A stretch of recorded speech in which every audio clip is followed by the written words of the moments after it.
Um,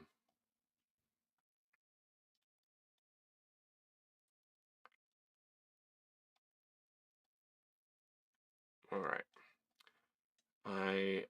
Oh, we're live. Hi, everybody.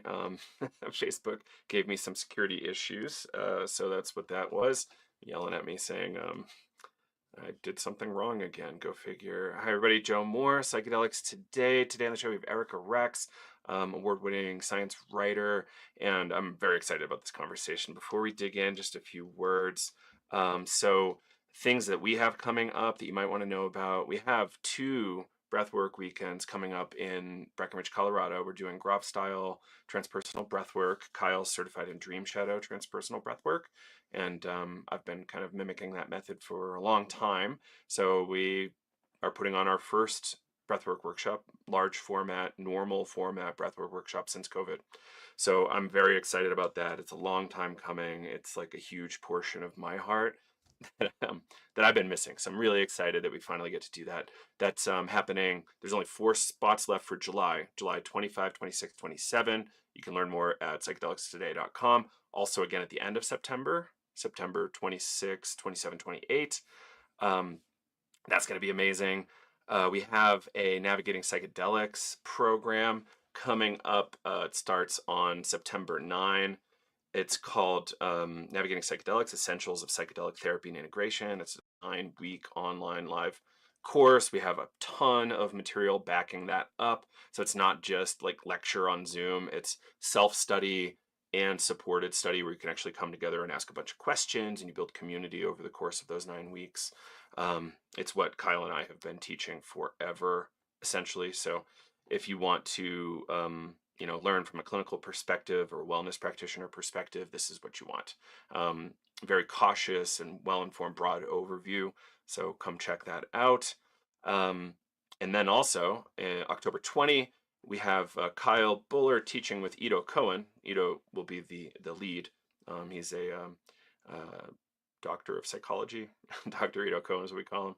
And and he's a Jungian. So real Jungian scholar, analyst, and just an amazing individual, one of my favorite people in this space. So that's going to be an amazing 8-week program if you want to dig into more depth perspectives around what's happening inside. And then also, big news, Vital is coming back May 2026. Apply now if you want. If you want to just start learning about it and blocking off your time a bunch ahead of time, that would be amazing. So it's about a year from now.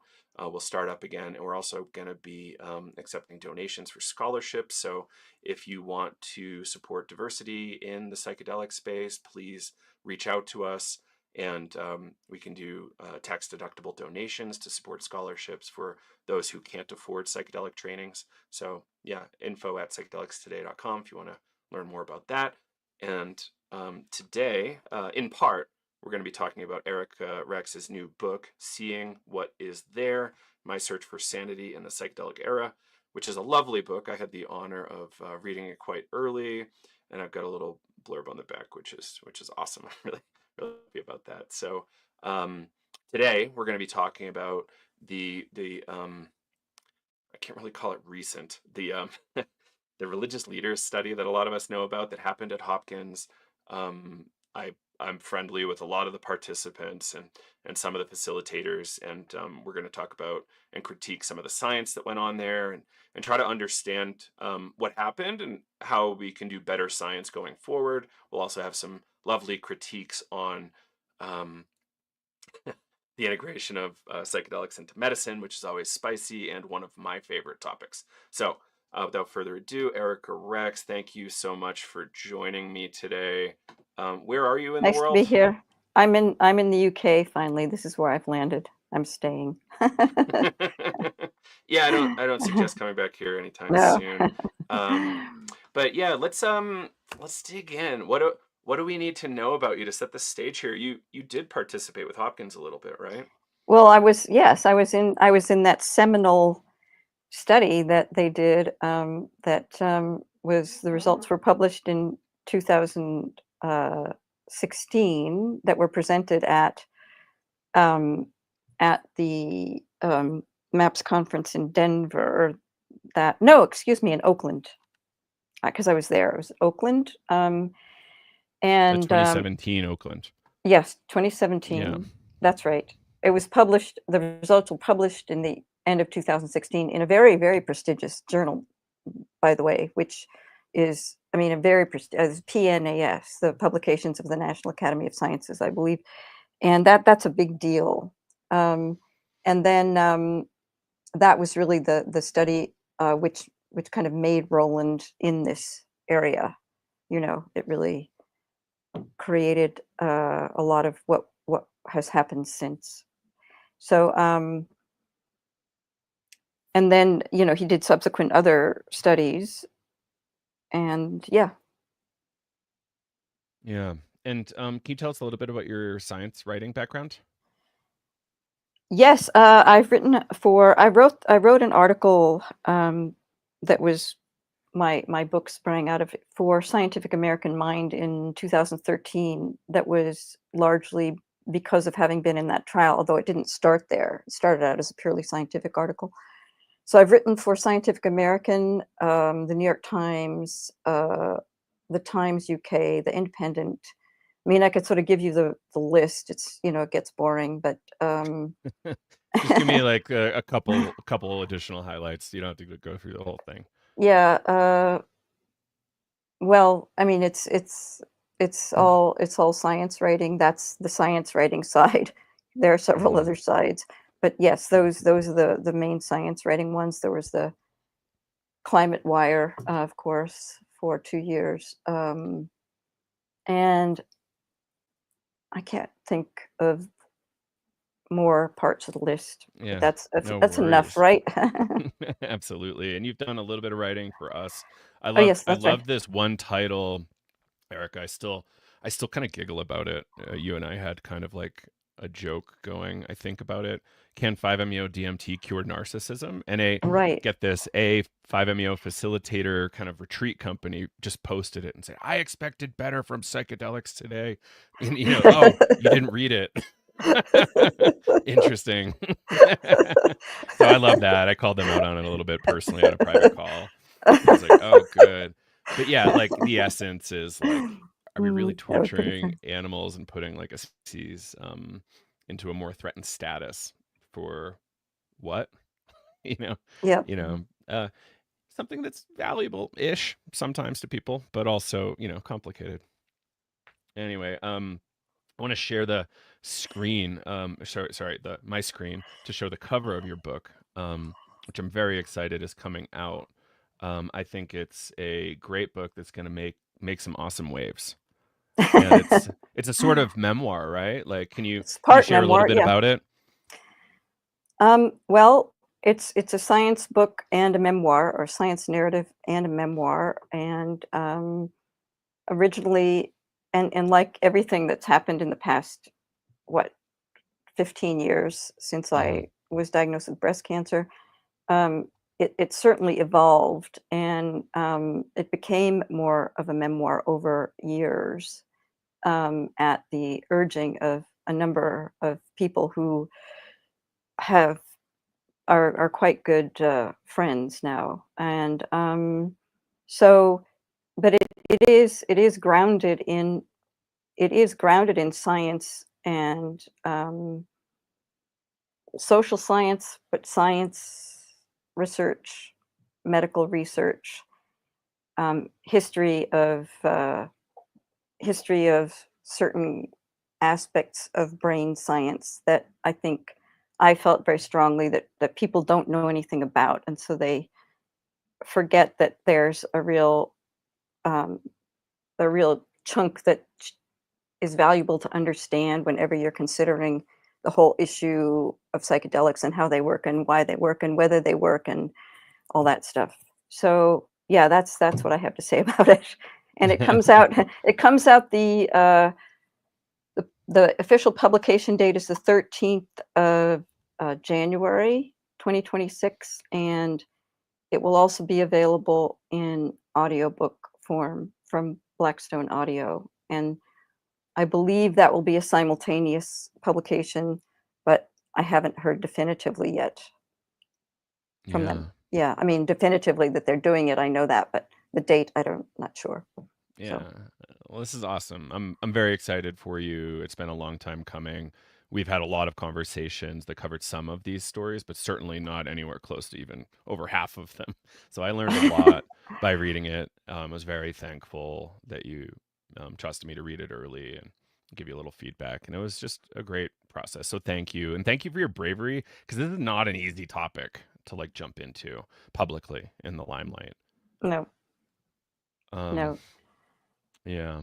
and I am well, you are also, but there's this committee that is a congressional committee that has asked both me and Joe for advice on how to proceed with psychedelics in medicine, and so I have contributed to that, and I was very happy to do that. And Joe, you did also. So I was very glad that there was thinking going on there in that respect. There needs to be thinking aloud. Yes. You know, Yeah. this is like a really complicated thing. And we're gonna get into a really complicated story, like right about now. And then we can kind of work through a lot of these things. So, um, the results were published in 2025 or so from this religious leaders study. Yeah, they were And just published. I mean, mhm, literally, well, yes, it was, yes. yeah, It just came and out. there was a number of things that made it take a while to get published. And we're gonna get into a bunch of that. I know Zach Kamenetz quite well. I was on stage with him at Psychedelic Science on I think the Thursday of the conference, talking about kind of his perspectives, which he's done a lot of really interesting thinking and community building. I actually went to one of his services in Berkeley Oh, not that long ago. great. I'm Irish, Scotch, English, I 0.01% Ashkenazi Jew. So like, I don't know if that counts, but like, according to 23andMe, which is iffy these days, but I do have a little bit of Polish, so maybe it's from that. But it was lovely to be there and be welcomed and see what they're doing. I was friendly with Hunt Priest. We're still on great terms. We just haven't been able to connect. He's been quite busy, and I don't know, about as busy as is humanly possible. And then there was a number of others. I don't know the others quite well, but we'll get into more of that. Hmm. Um, Overall, I'm happy it happened. I wish it happened with like better rigor. Um, and that's all I really have to say. So let's talk about what were they trying to do with this religious study, like from the outset, like Roland's concept, because you actually knew Roland fairly well.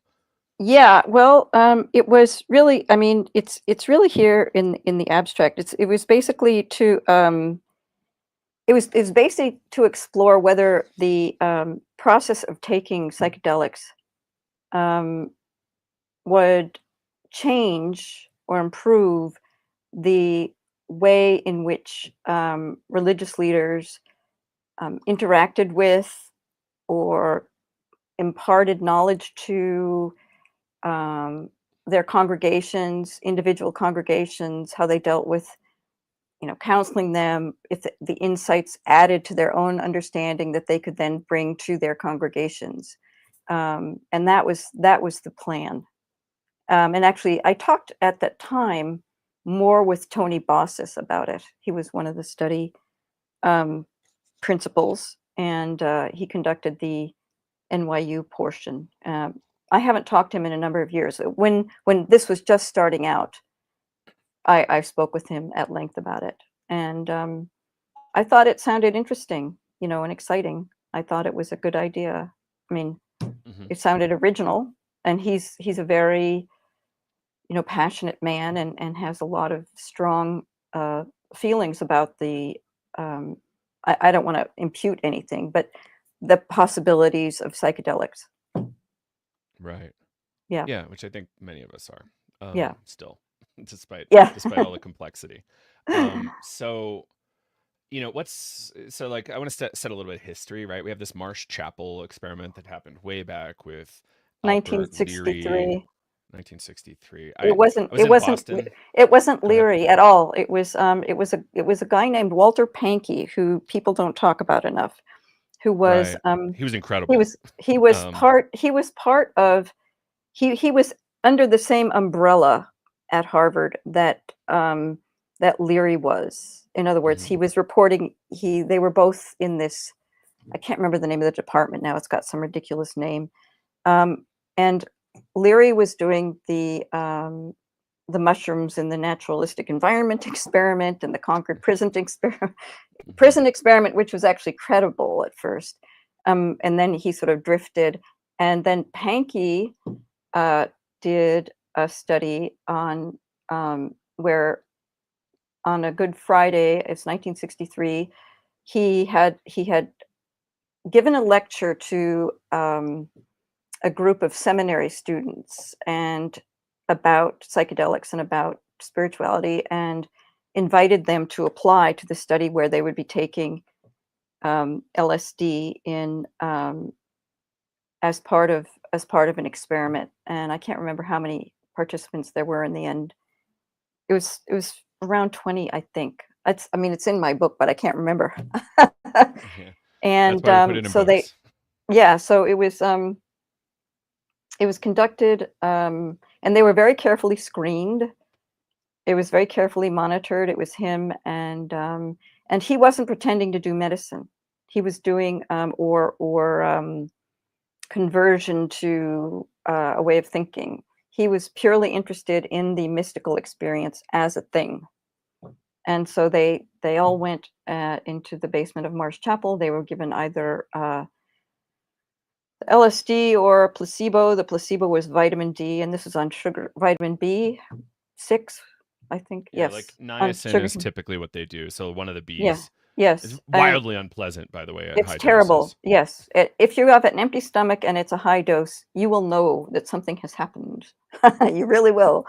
And so that was the placebo. And then he wrote up the results, which became his doctoral dissertation, which was never published. And he was a really, he sounded like a wonderful man, and that this field could use right now. But he died in a tragic accident shortly thereafter. He actually, together with Bill Richards and a number of other people, ran until it was banned the Maryland and the Spring Grove psychiatric institutes. And I'm probably getting those titles wrong, but they're accurate in the book, where they actually gave psychedelics, LSD at the time, mostly to people with suffering from depression, other kinds of mental illnesses, and they did it rather successfully. But since that wasn't a study, when all that was done, those results were never really collated. I mean, the estimated numbers are between around 30 to 40,000 people over the end of the, I mean, that sounds like a huge number, but that was the number I had was given. That sounds crazy, but a large number of people ended up getting therapeutic doses of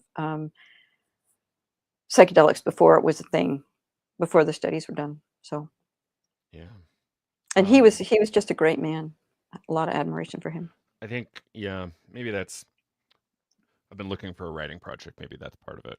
So, I know a number of people that really loved him personally. Anyway, the idea here is that we have this whole background of psychedelic research in the eastern seaboard of the United States, and there was religious interest. Like there was some sort of curiosity about what is this.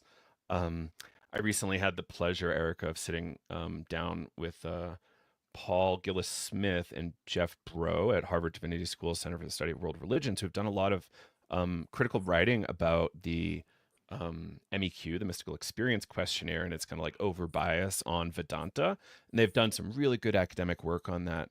And it's and the paper we'll talk about from Matt Johnson kind of like hints at this kind of critique around perennial philosophy Yeah. a bit, perennialism, and Hmm. like the issues around perennialism a little bit. But uh, Paul and Jeff do a really good treatment of it. So, yeah, what it, um, and I love this caution. We'll get more into it later. Matt Johnson's saying really have a good definition for consciousness, and we're mentioning Hmm. consciousness like that's setting us up for failure at the ground floor. Um, and yeah, I think there's some interesting stuff there. Anyway, fast forward to Baltimore Hopkins. This study starts kicking off. What parts of the story do you think are important to share here? Well, I think I think the study had a lot of potential to be something that was very valuable and in all the right ways. But the problem was that the way things had evolved over the course of the rather long time since, I mean, I first began hearing about it in when I was in the study that I was in 2012. People were that they were developing the protocol, all that, and that the field and the popular reception and everything that's happened since happened, and that created an enormous kind of gravitational force, let's just say, sort of a gyroscopic twist. And I think things that should have been done in a certain way ended up not being done in that way because um, that's what happened. Hmm. Right. I so you know I had a misconception. I want to kind of name it ahead of time here. Um, and maybe I was just misunderstanding what they mean by ethics. So there's this IRB, Independent Review Board, right? Most major universities doing research have that. All of them. Um, yeah, And yeah. just Any group doing research, well, it let's say. okay, and I just need to narrow that down a little bit because I Sure. realized that this is an important point that wasn't made either Hmm. in by the it's not in the the reason articles or I mean Oh, real the real few quick, articles I read. Zach's hanging out and watching. Hi, Zach. Okay. Excited. Um the there's institutional review boards are there for to make sure that things are adhered to, but it is especially absolutely really ironclad when you're dealing with human subjects. It's not just psychedelic research. Any research that involves human subjects turns into a whole different can of worms as a thing in academic environments, scientific environments, and then also for the purposes of publication of those results. It's huge and can't be over emphasized. It knocks people up a lot. I mean, whole studies are canned because they can't comply correctly. Right. Yeah. And it should be carefully noted that, like, if you want to be published in a good journal, you need to pass an IRB. Like, I could do all sorts of research on humans, and I can't get published if I don't go through an IRB. We found some really great ones to work with in the past that were outside of universities, which was really neat. Oh, uh-huh. But yeah, it's a really interesting thing, and it's because there was a lot of unethical stuff going on in research for a long time. And Mhm. if you want one example, Empire of Pain, the Sackler family story, outrageous, outrageous. Um, and the way in which they manipulated science was crazy. Mhm. So it's important to have an IRB if we're doing meaningful science. I have plenty of critiques of science as a whole, but like let's just say science, the way that we're doing science, that's kind of what we're focused on here.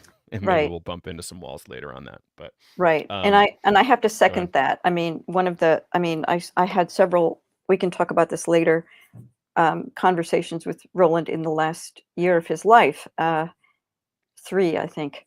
And one of the things that came up that I had strong opinions about was the way science is done and what he was purporting and what was actually emerging and how it wasn't jibing. And so this um, that was an interesting conversation to say the least. And yeah, you know. Yeah. Um, so okay, not only is it about ethics of like keeping people safe in an Right. IRB, but what I learned is there's a huge function for the university ecosystems of the IRB saying, "Hey, is this something that we want our name on? Like, is this rigorous enough for us to like say, yeah, cool, go for it?" And I think that's a really foundational portion of this story, right? Hmm. Yeah. Yeah. Um, and there were certainly issues in like how this was executed, and like I think it's still a super valuable study. It just could have been 1,000x more valuable if it was more rigorous. And Yeah. you know, I'm still excited, like who's going to take it up next, and do it with rigor. And you know, one of the problems was the sample size, right? Like we can't really make many great generalizations. What was it, about 20 people, Erica, in It the ended study? up being, I think, I was just looking at those results. I think there were 24 in the end. It was 24 or 26, I Right. think. Yeah. And they probably started with a bunch more, and I guarantee some people didn't want to come back for round two. Um, I'd have to look at it again. It didn't stick. It's not terribly Hmm. important. I mean, the point is, it's not very many. Yeah, And still a you small know, sample. yeah. Yeah. And then often overly white male, Yes, overly it was Christian, 97, 8% white male. which Yeah, like, you know, 97. Yeah. kind of makes sense, but Yep. also kind of a bummer. And could have been better if we did it otherwise. You know, what would have been interesting if we had the money for it is Yeah. like, okay, let's do 20 white male Christian leaders, 20 white female Christian leaders, and just kind of like break it down by ethnic group and religious tradition. Yes. But, you know, it's difficult to get research money sometimes. Yes. Yeah. Yeah. Um, And of course, so go ahead. they were drawing on the there's a when you're doing, this is another thing, when you have human subjects research, this is also the case for the study that I was in, getting actual the exact description of the person that you need to be in the study is actually very, very hard. You can interview, as they did in this study I was in. They must have interviewed and screened, uh, I don't remember the numbers. I don't know, 1,000 of people, and the study size, the cohort size was what, 66 in the end? Um, Because you know, there are a lot of ways not to qualify. You mhm. know, they have to be very rigorous in order to be creditable. Right. Yeah, healthy enough, the right psych background, the right Yeah. kind of like Hmm. naivete, all that kind of stuff, right? Yeah. Um, yeah, and you know, all important. Um, so, um, what's next in the story? So what's next? The study was supposed to be published sooner than it was, and then it was held back. And why was it held back? Because the I had never heard of this particular journal. I don't know how widely spread it is. It's psychedelic medicine. It's It's somewhat new. someone named Mary Ann Liebert Inc. So it's a person who became a publisher of these this journal, maybe other journals. It's not one that's been hanging around forever. It's not one of the ones that's affiliated with um, you know, pharmacy, or it's not one Hmm. that's pharmaceutical research. It's not specifically, it's not like MATS, which is the ACS Journal of Pharmacology, right? I mean, that's been around for a long Very different. time. Yeah. So Yeah. that actually struck me, and I thought, who's this? So it was pulled, and then there was all this kind of mystery around. Okay, why are they not publishing it? And so they finally did I think 10 days after it was not published and was supposed to be published, it was finally published. um, and what emerged was that there were some severe violations of the IRB, actually, which would, in any other context, probably have put the whole study out of business. Hmm. In other places, in other times, in other circles, it would have been, we can't use this, we can't publish it. So they almost didn't. So it was And then potentially the IRB that held it back. no, the IRB can't hold it back. But Oh, when it was revealed that there were these, shall I read this bit now? What wasn't disclosed and why it was important? um, one point first, and yes, is like I think it's telling. So this Yeah. major university, really well respected science, Two major research lawyer. universities, Oh, that's NYU right. and Hopkins. What's his It name? was actually Stephen Ross. Was he? I don't think he was. Was he involved in this? Yes. No, He he was was named not. as an author on the Oh, main yes, he paper, I was. think. Yeah. So that's Yes. NYU and Hopkins, which is fascinating. Yes. Yes. So like I think perhaps everybody knew there was kind of like methodological issues and like adherence issues, and therefore they're like, let's not send this to like Nature or NEJM, Lancet or anything. Let's just get it out there so that we can actually contribute to science, knowing they're going to get a lot of critique.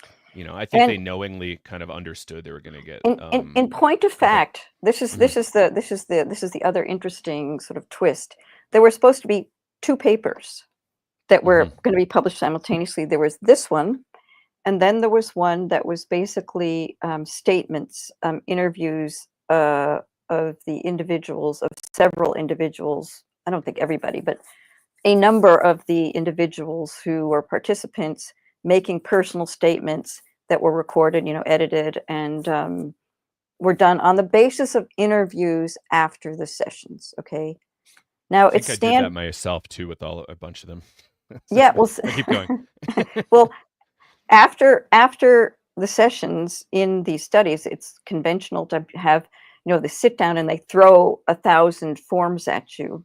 I mean, like you're still coming down from the trip, trying to figure out what's happening, and they're doing science, right? So they throw forms at you. You have to fill these out, these measures, one after the next, and the coordinator will be there, and the your guide will be there, and it's virtually it's not possible to do it with any thought, frankly.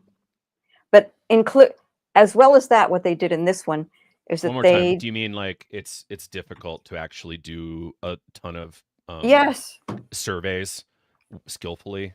yes, at that time. Yeah. I think And it's yeah. I've done a it's couple and it's so annoying. yes, it's just ridiculous. Anyway, so in addition to those, which that's standard, the mystical scale and all the others, they had somebody or two somebodies, I think, two, maybe two, um, interviewing people after the sessions and getting them to make honest, candid statements that were then being written and were going written as in for a paper, an additional subjective and non purely statistical paper to be published simultaneously. Is it Bill Okay. Richards? Who did the interviewing? No, that's the problem. It was Bill Richard. I think Bill Rich. I don't know if Bill Richards actually was still there. I think it was in between the time that this whole study was started and then Right. that this was the publication and that was finished. He was gone, I think, by then. It was evidently two two people who were donors also, neither of whom had been reported to the IRB as being uh, researchers. And two people, I have to, the numbers, I'll read this all out to you because Sure. but I'll just summarize it. And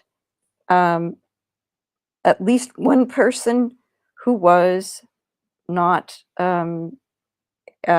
trained to be trained as a guide or therapist or whatever to do this interviewing. So that paper was, and that was written, and it was jettisoned because it just failed the smell test, to make it simple. But I will read the confession that was added to the to this paper, which was the major paper, this one, which is called I'll Effects put it of on screen. Okay. Folks. And the at the very end, as an afterthought, there's a statement from the Johns Hopkins Medicine Institutional Review Board about the audit that they conducted of this study. the study effects of psilocybin facilitated experience on psychology and effectiveness of professional leaders in religion. And here's what they. What page are you on? This is the very last page of the study. Okay. This is page 18. Cool. So what they say is there were two unapproved study team members, one who was also a study funding sponsor directly engaged in the research, which means they were doing this interviewing. Okay. Two, there was an additional approved study team member whose role as funding sponsor of the study was not disclosed to the IRB, who directly led the qualitative analysis. Three, conflicts of interest related to the two individuals who were engaged in the research and also served as funding sponsors were not appropriately disclosed nor managed. For the funding sponsorship for this study was not disclosed to the Johns Hopkins Medicine Institutional Review Board. So this in other contexts would be sort of a, I don't know, a kind of an nth degree felony. You wouldn't get the paper out there. Wouldn't happen. So like it's. Are you on Wait screen? a second. How do we Yep. get you back on stage? There we go. Okay. Hi. All right. So yeah, we caught everything there. So can you go over that nth degree felony line that you just had? It means that it's so out of what's acceptable and what's the norm in science with human subjects and with also funding. I mean, for God's sake, to say nothing of the human subjects part. I mean, that is a conflict of interest that would be out. That you'd have to throw away the results. You'd have to just jettison them. So okay, so like and meaning if we wanted a super clean scientific paper, that isn't the way to go about it. Like that's kind of like a mortal error in terms of making like a super clean in doing science, it's a mortal error. Mm-hmm. Yeah. Right on. Doing science as science is done now. Mm-hmm. Yeah. Okay. And so that's interesting that they would have done that. You know, I think it's a fascinating thing to have done. Kind of, you know, these are really rigorous institutions, allegedly, you know, NYU and Hopkins. I generally like everybody I've met from Hopkins. They're like super lovely folks. They've done some really amazing, rigorous research. But like, why screw up here? Which is like fascinating to me. Is it like because God entered the room? Is it, and like, why NYU? Like, I don't know much about Stephen at NYU, but like, he's I think that Tony hard-nosed. Tony was the I don't know what role Steve had on this. Steve was out of the picture at NYU for a long time during the course of this study. His name's on the paper. I don't know how involved he was. There's a backstory there too that I can't get into. I'm familiar with Tony, and I know he did a lot of the research. So and he's very rigorous too. So I mean, he believes it's beneficial, but he's very rigorous. So a lot of the stuff that went off the rails, it sounded to me like was happened at Hopkins. I mean, the physical situation of those people participating in the scenario was Hopkins, from my understanding. Okay. I could be wrong, but that's what I understand. But anyway, the paper didn't get published, right? So they tried. There was issues. It didn't go out. This one finally did get published because this one, the one that we shared on. The other one, but not the kind of storytelling one. Yes. Yeah. So, right, like it's. So let me personal story time real quick. So, okay. So, I've been doing kind of holotropic breathwork since about 2003, and like I'm thankful for my mentors because they kind of show how how to do the least amount of priming possible in when we're doing sharing or Q&A or anything like that. I I have some pretty wild, spiritual, metaphysical, religious beliefs, and I'm able to pretty much exercise them from the room. And I just show up and I'm just like, oh, yes, like what did that feel like? Or, that kind of stuff. Hmm. And, not everybody has that kind of framing, right? Like a lot of the training, a lot of the um kind of books don't necessarily kind of speak about how that can be like leading and potentially problematic. Um, I'm thankful that I got that. Um, but not everybody's coming at this from the same reasons, the same metaphysical framework. Like, I Eric, I had this really bonkers conversation recently with somebody, and they're like, "Oh, yeah, I don't believe in germ theory that way. I'm more in terrain theory." It's like, "What? What? What did you just say to me? Germ theory?"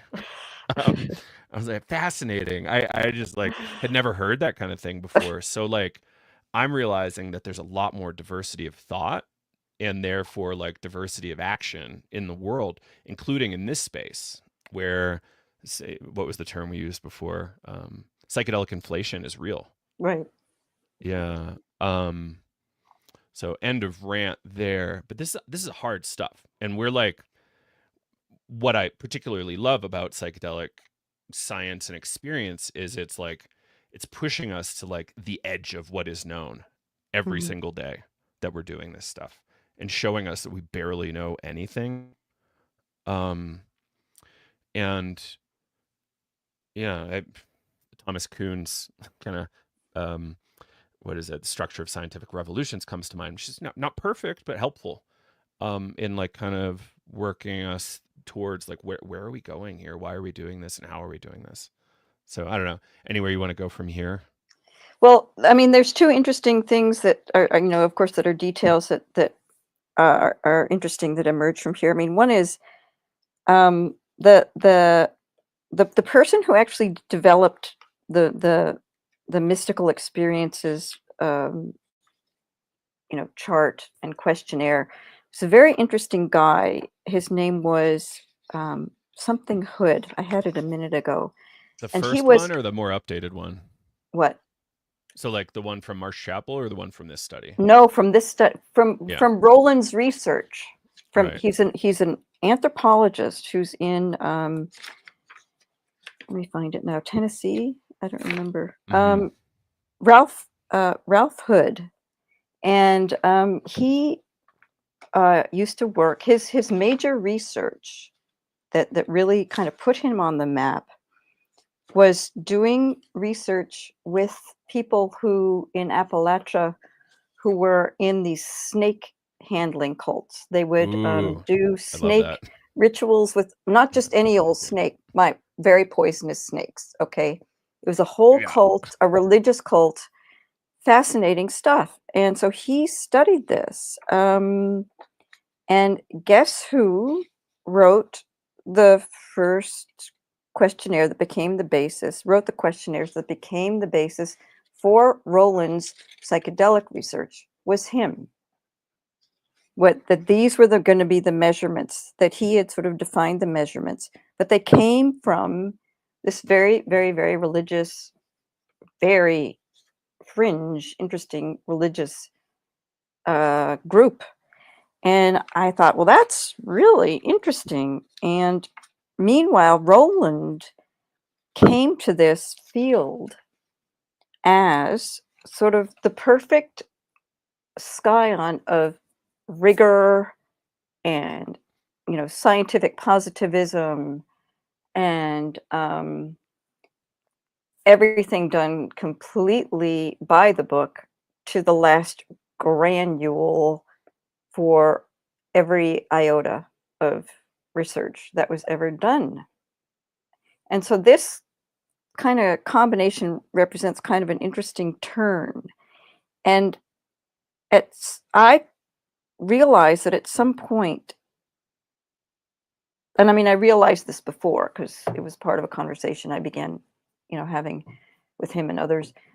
that they had never resolved the fact that they are trying to make consciousness something that you can measure, both consciousness and the mystical experience, something that was defined by through a kind of a ritual scientific positivism, even though they were using measures that had nothing to do with it. Can you So they define positivism real quick in that how you're that thinking is about it? well, that's materialism.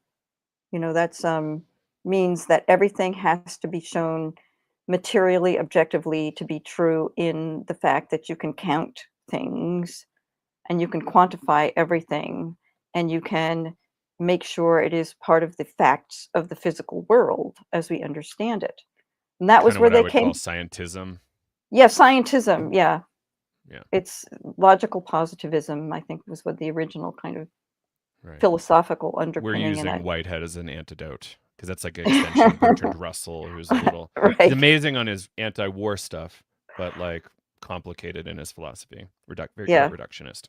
Yes. So Roland came out of that tradition. Is that we can place everything in a place and count it, and that's how we do science. And this is a big departure. And then as time went on, it's very, very clear that they never managed to kind of reconcile the fact that that's not what they were doing anymore. I have nothing against the fact that they were doing it. It's That's just that you can't. interesting. That's really interesting. And yes, this is the whole academy, by the way. This is Yes. academia, is scientism, and very materialist, very reductionist. And it's like this is an interesting departure, right? It's like the psychedelic experience potentially informed this divergence from this kind of like more material grounding. Yeah. Right. Yeah. Hmm. And it's, it's a complicated thing to do skillfully, but I think, the field at large of transpersonal psychology has been trying really hard to figure out how to do this rigorously. Right. Um, and because they get ridiculed so hard, they have to go the extra mile to show their rigor, um, and they still get thrown in the dumpster, quickly. So I don't want to give this show particularly any like credibility. I don't yet know what to make of this series called the Telepathy Tapes, but they did a pretty reasonable job bringing in Rupert Sheldrake and Dean Radin from Ions Yeah. Uh-huh. that had like this really a couple really solid critiques of scientism and anti-materialist kind of like dogma. Hmm. Um, and my teacher Lenny is often saying like, okay, we need to like figure out how do we get beyond um relativity and this mind Yes. body split from Descartes. So like we have to transcend like Einstein's relativity world. And we have to Right. transcend this kind of like Cartesian mind body split, um as if they're two distinct substances that never interact. And those two things, to transcend that, we need to figure out like what is next. How are we going to start accounting for the phenomena we're seeing? Which is, I think, the fundamental argument in transpersonal psychology is we're seeing stuff, we're experiencing things, and this particular branch of science is ignoring data, ignoring phenomenology and subjective experience. And in a way, we need to figure out how to include that and do it skillfully. Hmm. And I would love to see our brightest minds say, oh, yes, we are throwing stuff that's really interesting and valuable in the trash. What do we do with that? So maybe this paper that got rejected was in part an attempt that could have used more guidance, um, to how do we do this kind of interviewing better? Hmm. You know, I just read a book on just finished it yesterday on like autism and relationships, and it was very interesting because they had a standard questionnaire that everybody just went through, and every single person got the exact same questions, and it was pretty brilliant, I thought. Not scientific, like rigorous study, but it was pure testimony based on the same Hmm. exact questions. That sounds reasonable. I mean, for a start, you know, Mm-hmm. I Yeah, would think. and I'll just throw something out to lose all credibility briefly, but I'd love doing that. So like a classic conversation in psychedelia is the shared hallucination, the shared experience of people. And like, why is it that two people claim to have had like a very shared experience? Like, oh, we're both flying on the same magic carpet through ancient Persia or whatever, right? Like, that was literally a story I got a few months ago. um, and I'm like, okay, fascinating. So like, in my world, the trick is to not talk. If you want to validate this as like an experiencer in the John Mack sense, like, Hmm. don't talk about it in the experience. Both go separately, write it down in different rooms, Hmm. and then you can start chatting about it. Like, if you Right, want right, right. rigor, any sense of rigor or believability, Hmm. to me, that's kind of like what's needed. And I've seen that in some religious traditions, by the way, where you actually, let's write down our experiences, and then we can come together and share it. And holotropic breath work, the way I like to see it, it's kind of like that.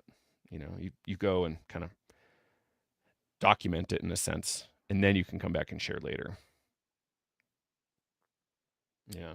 Thoughts Yeah. on that credibility busting rant? I think that that's a very good model. I think that the amount of sloppiness that came into this is really astonishing, actually. I Yeah. mean, and I have had an issue. I mean, even with when people were asking the questions at the end of, let's say, the study I was in, because I was so exhausted, I was like, okay, somebody just read them and I'll say yes or no. It was like I didn't care. They could have like, I mean, I would have, I was, and there was one scenario, one anecdote I heard. Where did I hear it? Where did I read it? That in this particular study, the religious leaders study, when the questions and answers were being done in that way, um, somebody put something on the scoring, and then later in the interview, in other words, when they were having the objective questionnaire, they put something on their answer, and then when they're having the interview about their subjective feelings and to tell the story, they said something different, and they were very, very clearly led and coached by the Hmm. interviewer. Well, you said such and such on there, and now you're saying such and such, and the thing that they had ticked the box on was far more positive, and on their subjective analysis and how they felt. Mm. So they were saying, well, actually, I felt pretty bad about such and such, and there's, well, wait, you didn't say that before, so don't you want to say that you felt such and such? And they said, yeah, I think maybe I do. So, Hmm. that's that's very different. That's a very problematic situation. Yeah. Um, it's so interesting. It's so interesting. I'm so happy we're having this conversation. And again, I think this is still a contribution to science that we can learn a lot from everybody. It was very expensive. Okay. It's a little sad that like we didn't do it with more rigor. But still something that people can replicate way better methodologies, and have it be something that maybe the Lancet wants, which would be weird. The Lancet probably doesn't want religious stuff, but like um I think they would take some stuff if we could like experiment with different MEQ type frameworks, keep evolving that MEQ thing. Um, anyway, let's talk a little bit about what Matt Johnson put out in that paper, because I I don't think I share the same metaphysical worldview as Matt, but I always appreciate Matt, and I think he's a really sharp thinker. Um, and he left that psychedelic department, but he's still commenting and he's still contributing to drug science. And Hmm. what kind of stuff in Matt Johnson's paper did you like particularly? And I'll throw that paper on screen as well. Well, as I read it, he one of the subheads here is quite good. It's called the sloppiness of consciousness. Is that in fact there's no real uh, good definition or accurate or agreed upon definition of consciousness. Right. Or and mind for that matter. or mind, but consciousness in particular, because now Yeah. it's pretty specific in psychedelic medicine. It's started to be a big, it's much more of a focus, and he calls it the jingle fallacy, It's the first time I've where heard that name, by the way. the um, which is one word to describe multiple phenomena, that multiple phenomena are identical. So he calls that the jingle fallacy. I thought that was kind of good. So that was the first part, and that we do not have any good definition of consciousness, either grounded um, in the scientific positivism. We can't locate consciousness in the brain. I mean, people are running around saying that, oh, they think they can, but in fact they can't. And you Our can't clever pin. line is it's at the very least diffused throughout the body, with the at the very least part, leaving Yes, room for it's very transpersonal edge. yes, yes. And then so we can't study consciousness if we don't really know, we haven't really defined what it is. So that's the first thing. So it's sort of a fundamental question. The next thing is that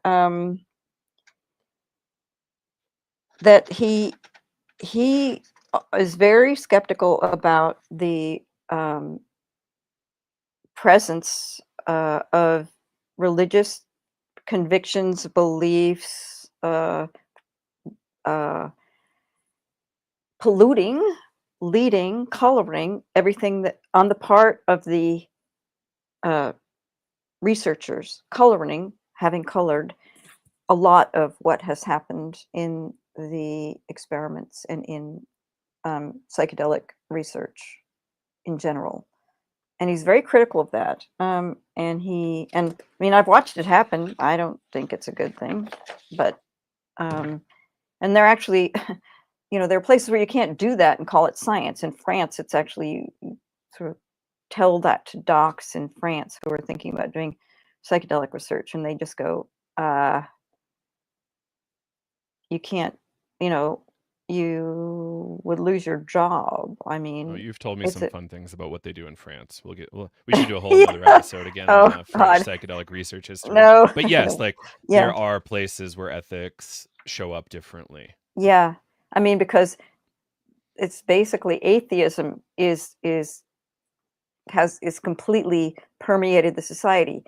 It's considered very bad and very leading to sort of discuss it in any medical situation at all. You don't do it. Doesn't belong there.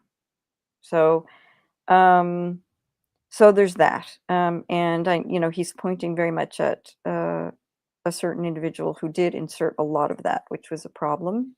Um, who also left. He kind of left in disgust. It was someone who was, very fundamental in the research. That was Bill Richards, really, who'd, been doing this from the get-go. He was the leftover from the Spring Grove experiment, not experiments, the Spring Grove Clinic.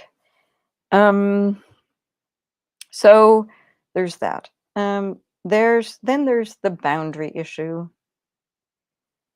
that psychedelics, by the nature of their chemical makeup, are boundary disruptors in one way or another. They just are. And what happens altogether too frequently is the sense that because we're using these very special drugs with these very special properties, with these very special effects, that then we are not exactly required to adhere to these very, very, very strict interpersonal boundaries, ethical boundaries, ways of relating, ways of conducting ourselves in this environment. And this is just very epidemic in this field. It really is. It seems to be something that is a problem.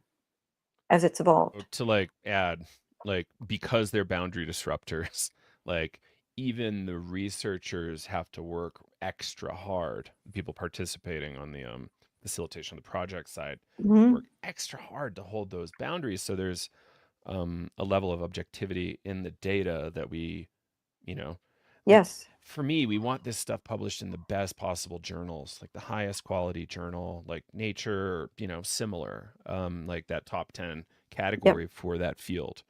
And, that should always be the aim of all, in my mind, every researcher should be trying, and I think they are, right? Like this is kind of how they get their raises or like their tenure, right? It's Mhm. like, here you go. I've published 10 things in Nature. Cool. You're now an endowed chair. Cool. And like that, and it's hard, like it's very competitive, The, right? the the the one really that I mean the plum really is, I would have to say, PNAS, the publication of the Proceedings of the National Academy of Science. Cool. It's So called, yeah. you think that's kind of like next I tier think up that's from I think it's way up from Nature. cool.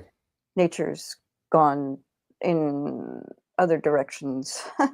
It's fine, but it's Right. I would say, from what I know and from what people have told me, PNAS is the place, you know. Yeah. So Um but that's neither here nor there. um man, we should have booked this for like 3 hours, Erica. um I want to have you back a bunch of times over the next 6 months so we can kind of continue this conversation, get into more depth, and like start hopefully getting people more and more excited about your book and your lived experience, which is not exclusively at Hopkins. But um, Well, yeah, you've lived I quite the just life. this is uh so I mean, when I've going over this over and over and over again, and I have spoken with a couple of people who are actually very discouraged about the way this is going, this being the pursuit of psychedelics as a uh, medicine, or as a vehicle, or as um, a valid and accepted and well regarded part of whether we do medicine, whether we do psychotherapy, whatever we're doing, that they feel that it's tanking in the same way that it tanked low these many years ago, and for some of the same reasons. And because it's the same pattern is repeated. People are behaving in the same way, unfortunately, or they're behaving in the same, they get influenced, something happens to them in the same way. I mean, to think that Roland went down this path is something that I think a lot of people, if they had known Roland 35 years ago, would not have believed for a second. And Hmm. that was ludicrous, and that was never a thing, and that wasn't who Roland was. And there you go. And my position now, I have told at least one person, is that I feel that I have a strong spiritual sense about, especially the plant medicines, in particular plant-based organic compounds, or even the synthetic versions of those, is that they have a consciousness of their own. They have a whole part that's created, that is part of something, right? I know this sounds very woo, but actually, and the fact of the matter is, we as humans have proven over and over and over again that we are not equal to what they are trying to tell us. Hmm. We are not. We're not good enough. We're not advanced enough. We're not. We are just not the vessel, because we keep failing in the same way. It's interesting, and that there's something there that we are would benefit from. But it's like, the story, the monkey's paw. That it's a who wrote it? Is it Poe? Anyway, basically, the person who gets given the monkey's paw gets untold wealth and wonderful things happen to them, and then horrible things start happening to them, and the only way to make it stop is to give it to someone else. And so you have to kind of convince them it's a good thing to have, and you give it to them. W. Jacobs, Okay. who I've never heard of. Okay. Thank you for Yeah. turning me on to that. Yeah. So, and I probably didn't summarize the monkey's paw exactly right, but it's a good story. And every time I start hearing about more garbage happening in this field, as has been happening in the last 10 years at least, I think of that story. Yeah. So, Mm-hmm. Right. And I think you because I talk mean, the to, message is supposed to be, people come out and go, oh my God, the world, everything is connected. I have to be, people who've never worried about nature come out and say, oh my God, we're killing the planet. I mean, this is a very common thread of ayahuasca experiences, and you go, yes, that's exactly right. And what are we going to do? And then so clearly on some level people are getting it, and then something else happens. It's very interesting. That's interesting. Do you think like conversations like this might clue in researchers that they're kind of making kind of consistent methodological mistakes, or what do you think? I think now there's this kind of next phase where the problem is this field has an identity crisis, if you ask me. I mean, if you want to make a drug for depression denuded of its uh, kind of metaphysical components or aspects and effects, then, well, we have other drugs for that already. They're called Prozac, they're called SSRIs, and they can do that. And in fact, they do it as effectively if you just look at just depression, right? Which is what this was originally. Oh, we can treat people for depression with this. Great. So it's I forget the about method they used neck in that and one. Was that the Carhart neck. Harris escitalopram deal? That was David Nutt.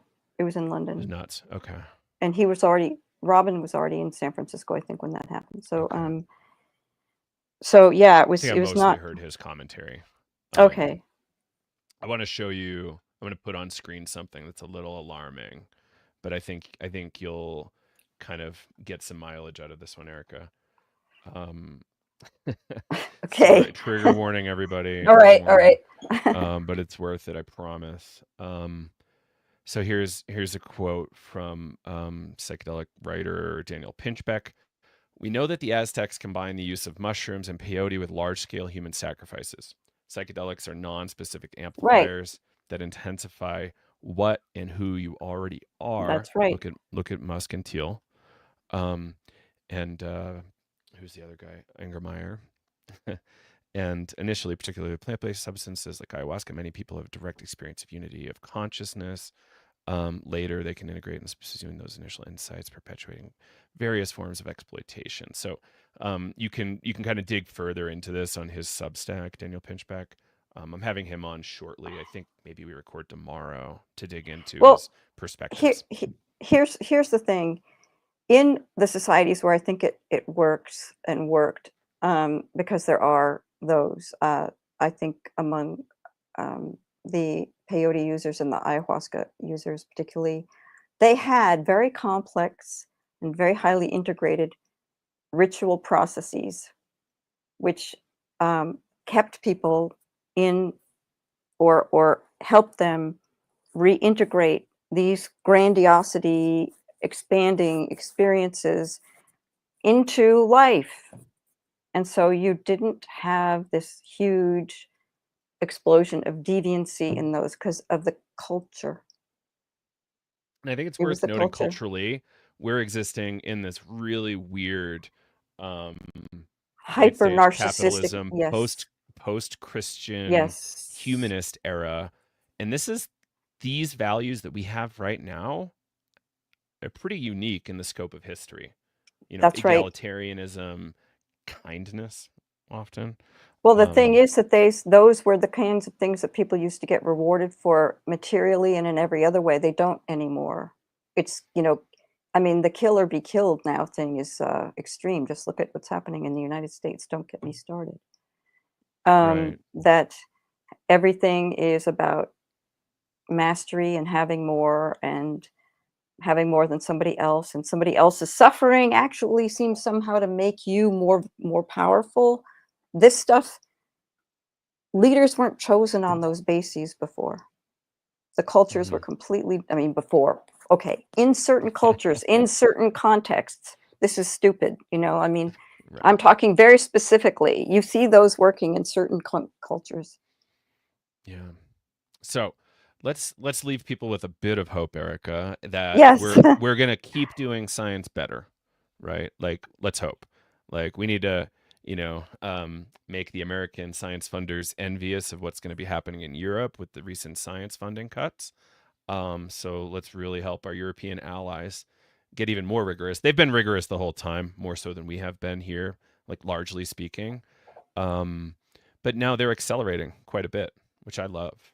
And let's keep applauding that and make American science funders envious. And then also, let's continue this march towards critiquing the over materializing of the way we're doing science. We need to keep doing it for now until we can prove it's a good model and we can keep extending it.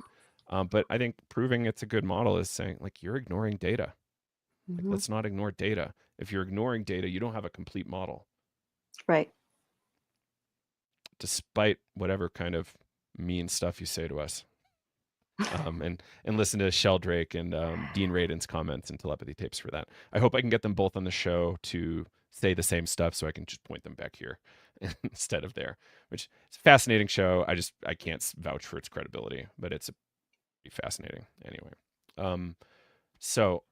Can you tell us a little bit more about your book, just so people remember to buy it and stay tuned?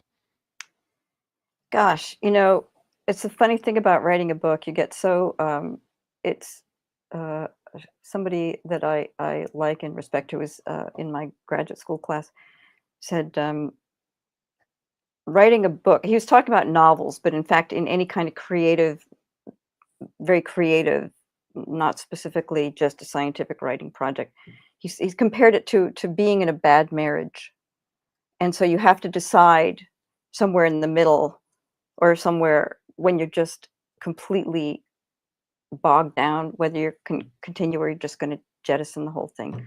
And so I'm so glad that marriage is over now stage.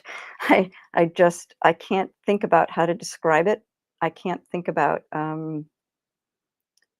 what to say other than characterize it as you've characterized it, and as I've characterized it. There's memoir, and there is science underpinnings of everything that I explore in um, the memoir, and they're entwined, I suppose you could say. Um, and I just hope it's a good read. That's really what I would want. I want someone to read it and feel like they've had an interesting experience reading. It is. It is. And like, let's name the obvious. How many women are writing about their lived experience here, and how many privileged white men are getting a lot of stage time? I mean, we need more diversity of voices. Um, yeah. And, just a word of encouragement too. Like, we're doing something very new here and trying to, like, understand this with the Western framework. And it's challenging, and we are going to screw up, but just own it, and it's okay to screw up. you know well, depending on how many people you murdered, if you're Manson or something, but, like, if or so, how many subjects that committed suicide that you didn't really want to admit in that, and you didn't put them in your paper, for instance. sure, yeah, exactly. That's And let's not even talk about the French psychedelic history yet, but that's going to be a fun one. So, all right, Erica, what's your website? Do you have a Substack going?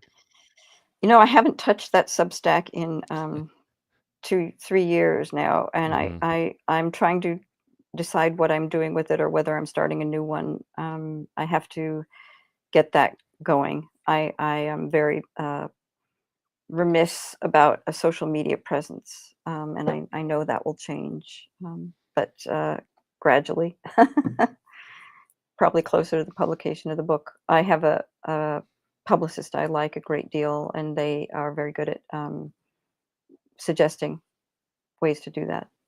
So Great. Well, let's keep staying in touch. Really excited we were able to do this today. Um, yeah, and everybody should read Erica's old articles on our site and look for some of Erica's other articles. And thank you so much. I feel like this is a really careful treatment of a, sensitive topic. And I think it's an important one to discuss. Like, let's not sweep things under the rug, everybody. If you eat right. enough acid, this stuff's going to come up again anyway and bite you in the butt. So careful and let's face the truth early and often. Uh, that's like a quote from scuba diving, which Walter Pankey died scuba diving tragically. So Right. early and often, let's keep doing it, and let's be open and honest and have real conversations, and let's remove the vitriol, because we need to keep talking to each other in these strange and tragic times. We need conversation. Yes. And thank you so much, Erica. And until next time. Okay. Thank you. Pleasure. Pleasure.